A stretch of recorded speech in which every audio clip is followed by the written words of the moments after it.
नमस्कार साथियों, स्वागत है आपके अपने YouTube चैनल पर संस्कृतोद्य, जो कि पहले हमारे नाम से ही ये चैनल था। अब थोड़ा सा परिवर्तन किया गया है।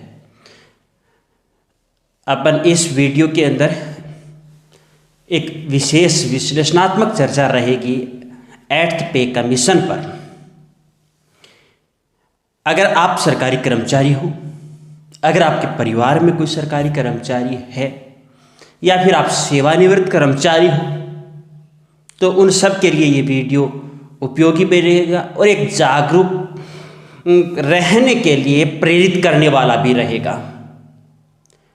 ये कोई मीडिया के द्वारा एक अचानक बनाया गया पॉजिटिव वातावरण नहीं है। हकीकत क्या है, सच क्या है, इन पर हमारी अब प्रतिदिन पल पल की अपडेटों से मैं आप लोगों तक पहुंचाने का, यानी आप लोगों को अवगत कराने का भी प्रयास करूंगा और साथ ही उन कर्मचारियों की मांग को भी हम प्रबलता के साथ उन निष्पक्ष पत्रकारों तक पहुंचाने का प्रयास करेंगे, ताकि इस मुद्दे को और विशेष वो लोग बनाए। 8वां वेतन आयोग, जैसा ही नाम आता है, आते ही एक वर्ग ऐसा है जिसके अंदर खुशियां ही खुशियां उसको दिखाई देने लग जाती है, जबकि कुछ वर्ग ऐसे हैं जिनके अंदर निराशा हो जाती है कि वाह, सरकारी कर्मचारियों को तो अब इतनी सैलरी बनेगी। आप पहले सोचिएगा, जो ईमानदारी से सरकारी क्षेत्र के अंदर सामान्य नौकरियां कर रहा है वो कौन करोड़पति बना हुआ है, पहले ये बताइएगा। और एक छोटे से छोटा बिजनेस कर रहा है वो काफ़ी आगे है।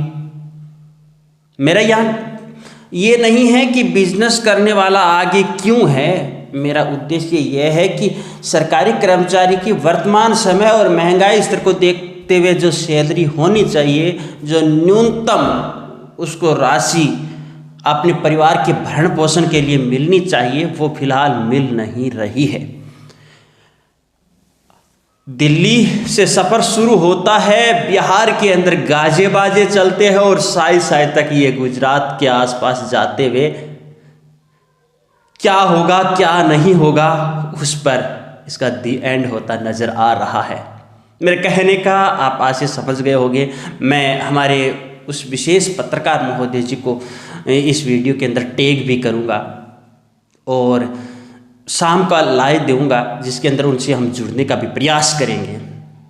इसलिए अगर आप चैनल पर पहली बार विजिट कर रहे हो तो चैनल को सब्सक्राइब कर लीजिएगा, पास बनी बेल आइकन को प्रेस कीजिएगा, क्योंकि हमारे अंदर वो ताकत नहीं है, ताकत आप हो। जितना आप सपोर्ट करोगे, जितना आप इस मुहिम को आगे बढ़ाओगे, उतनी ये मुहिम मजबूत होगी। क्योंकि एक चीज़ तो हमें देखनी ही पड़ेगी, अब इतना अचानक वातावरण पॉजिटिव कैसे हो गया, क्या हकीकत में ये होने वाला है जी, इस पर चर्चा तो होगी।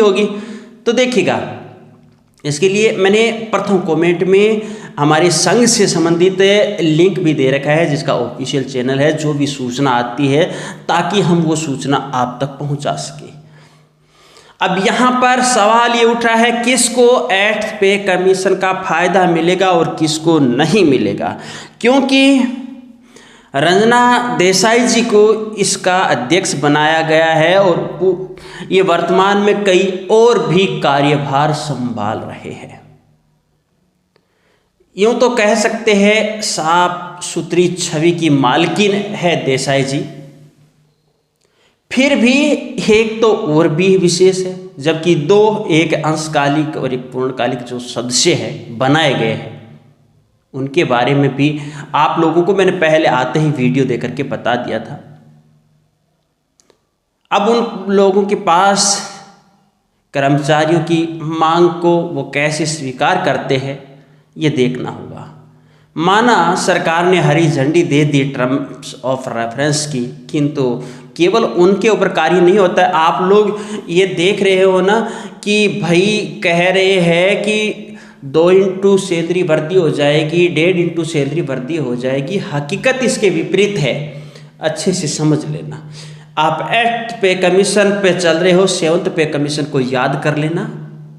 6th पे कमीशन की तरह अगर 7th पे कमीशन आता अगर 8th पे कमीशन वैसा आएगा तो कर्मचारी बाकायदा अपने क्षेत्र के अंदर है, क्योंकि ये एक सैलरी वृद्धि केवल कर्मचारी के पारिवारिक भरण पोषण के लिए आवश्यक नहीं है, क्योंकि देश के विकास के लिए अहम योगदान देती है। जब कर्मचारी को अपना पूर्ण पारिश्रमिक मिलता है तो वो पूर्ण ईमानदारी के साथ अपने कार्य क्षेत्र पर कार्य करता है, और ईमानदारी से कार्य जब करता है तो देश स्वतः विकास की ओर जाता है।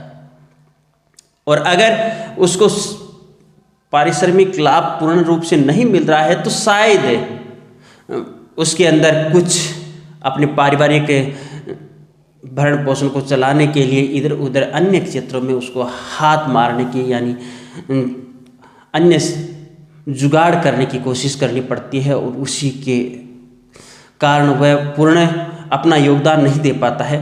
तो साथियों, शाम को हमारा एक लाइव सेशन रहेगा 9:30 बजे इसी विषय पर, 9:30 पर। आप लोगों से आग्रह कि अधिक से अधिक जुड़िएगा और हम उस विश्लेषणात्मक चर्चा को अंजाम देंगे, क्योंकि फिलहाल हमारी मांग पहले दिन भी वही थी और आज भी वही है।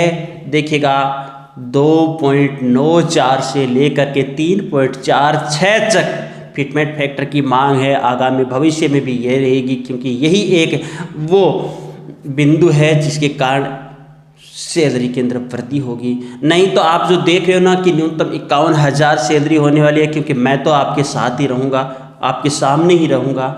आगामी भविष्य बताएगा क्या होने वाला है, किंतु जितनी अपन इसको एक ही दृष्टि के अंदर ले जा रहे हैं ना, वो सही नहीं है। हर एक बात के सकारात्मक और नकारात्मक दोनों पहलू होते हैं। यहाँ पर नकारात्मक पहलू कौन से है, उन पहलुओं को भी आगे लाना चाहिए, ताकि कमीशन है वो उन पर ध्यान दे और कर्मचारियों की बाकायदा मांग है वो माने। अब किसको फ़ायदा मिलेगा और किसको नहीं, क्योंकि फिलहाल के लिए देखिएगा ये केंद्र के लिए कार्य होगा। केंद्र के कर्मचारी जैसे 59 लाख पेंशन भोगी है और लगभग इतने ही वर्तमान में सेवा जो दे रहे हैं उनको फ़ायदा मिलेगा। बैंकिंग सेक्टर को इससे बाहर रखा गया, कुछ सेक्टरों को और भी बाहर रखा गया है, किंतु जैसे जैसे ये लागू हो जाएगा तो तुरंत ही राज्य सरकारें तो लागू कर ही देगी। फ़ायदा तो सभी को ही मिलना है, वैसे अधिक है, घबराने वाली बात नहीं है। किंतु यहाँ पर अब मैं 5-6 दिन तक आपके सामने आऊँगा, तभी तो हमारा ये मुद्दा है वो मजबूत बनेगा। तभी तो हम विशेष बड़े पत्रकार महोदय जी से निवेदन करेंगे कि भाई आप ये मुद्दा उठाने का प्रयास ज़रूर कीजिएगा। ठीक है, फिलहाल मुझे आप लोगों को शुभकामनाएं प्रेषित करनी है कि खैर जैसे हो लेट सेट, चला है दिल्ली से आया है बिहार, जाएगा गुजरात ज़रूर, किंतु यहाँ पर कुछ अच्छे संदेश हमें ज़रूर मिल जाए। धन्यवाद।